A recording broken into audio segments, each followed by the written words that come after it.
Вооруженные силы России, Росгвардию. Ребята, хватит бомбить Киев. Позвонить тут за командиром, родне также позвонить, сказать, чтобы они тоже подключали, там, я не знаю, митинги, не митинги, возможно, все сделать, чтобы прекратили огонь, наступление, бомбардировки. Russian soldiers and the people of Russia have all been lied to justify this invasion. From the total start of this invasion, the Russian soldiers have been lied to. There are countless interviews upon interviews upon interviews of soldiers who are prisoners of war. They are coming out. Russian soldiers are coming out and saying, we had no idea what was going on. We've run out of gas. We've run out of food. They don't care about us. They're speaking out against their military. They're speaking out against their leadership. And this takes a lot of courage because they know if they are seen on state TV, their families are probably going to be in big trouble.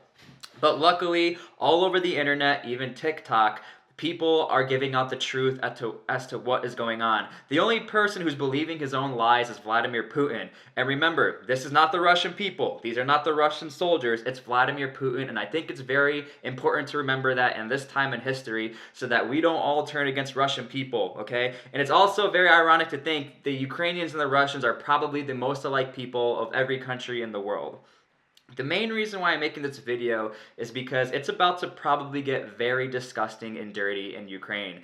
At the time of making this video, there is a 40-mile long military convoy that looks like it's either going to encircle Kyiv or try to stop any sort of equipment coming in from the west, from NATO supply lines.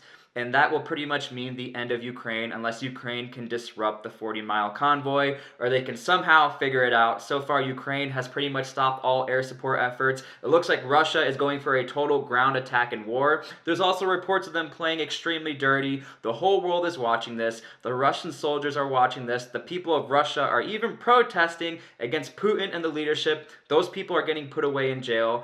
What does that tell you? It tells you the people of Russia want nothing to do with this. The main people who are suffering are the Ukrainians and the people of Russia. After all of this is said and done, eventually in history this will be over with. How do you think everybody will perceive Russia and the Russian people? It took Germany so long to get over their whole image of what the Nazis did in World War II. This exact same thing right now is happening to the Russian people. And I hope in today's day and age, with all this media going on, with people talking about and reporting the war, I hope that this does not happen to the Russian people. So again, I know I'm going around in circles, but it's been weighing in on my heart. As a former soldier, I can only imagine what an 18-year-old or a 19-year-old kid is thinking, telling him, you're going to Belarus just to train. You're not going to do anything. You're going to the eastern Ukraine. You're just going to train, though. You're not going to do anything. And then all of a sudden, you're going to fight. If you question your general, if you say no, you're going to get shot. Nobody will ever hear about you again. Not only that, Russia is playing so dirty against their own soldiers.